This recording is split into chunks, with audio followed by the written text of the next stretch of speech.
പല കണക്കുകളും നമ്മുടെ നേട്ടത്തിന്റെ സാക്ഷ്യമായി പറയുന്നുണ്ടെങ്കിലും ആരും അധികം കേൾക്കാത്ത ചില അസാധാരണമായ മുന്നേറ്റങ്ങൾ പറയാം. ചെറിയ ചെറിയ കാര്യങ്ങളാണ്, പക്ഷെ ചെറിയ ചെറിയ കാര്യങ്ങളിൽ പോലും ലക്ഷ്യത്തെ ചേസ് ചെയ്യാനുള്ള എക്സിക്യൂഷനും പ്ലാനിങ്ങും ഉണ്ടല്ലോ. അതിപ്പം ലോകം സസൂക്ഷ്മം നിരീക്ഷിക്കുന്നുണ്ട്. ഓരോ ഇന്ത്യക്കാരനും ഇത് അറിഞ്ഞിരിക്കണം.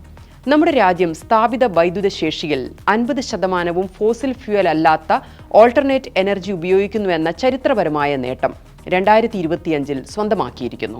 വൈദ്യുത ഉൽപ്പാദനത്തിൽ സോളാർ, വിൻഡ്, ഹൈഡ്രോ, ന്യൂക്ലിയർ മാർഗങ്ങളിലൂടെ രാജ്യത്തിനാവശ്യമായ എനർജിയുടെ 50% ഗ്രീൻ എനർജിയിലേക്ക് മാറിയിരിക്കുന്നു.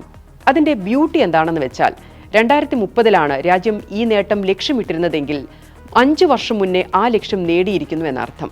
എണ്ണയും ഗ്യാസും ഉൾപ്പെടെയുള്ള ഫോസിൽ ഫ്യൂവൽ ഇറക്കുമതിയിലെ അമിത വിധേയത്വം കുറയ്ക്കാനും ഹരിത തൊഴിലവസരങ്ങൾ സൃഷ്ടിക്കാനും ലോകത്തിന്റെ ക്ലൈമറ്റ് ലീഡറായി ഇന്ത്യയെ ഉയർത്താനും ഈ നേട്ടം സഹായിക്കും.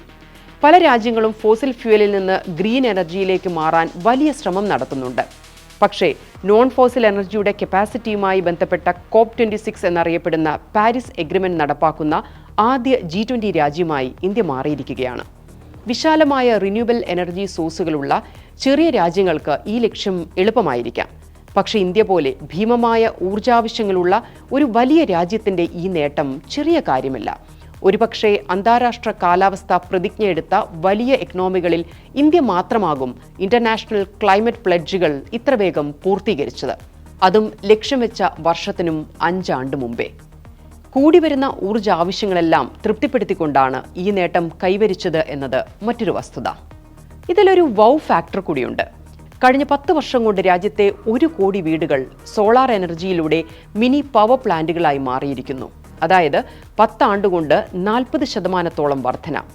അങ്ങനെ ഓരോ മേഖലയിലും നാം കണ്ടെത്തിയ സ്പീഡാണ്, എക്സിക്യൂഷൻ പവറാണ് ഇന്ത്യയെ 4ാം ലോക സാമ്പത്തിക ശക്തിയാക്കുന്നതിൽ നിർണായകമാകുന്നത്.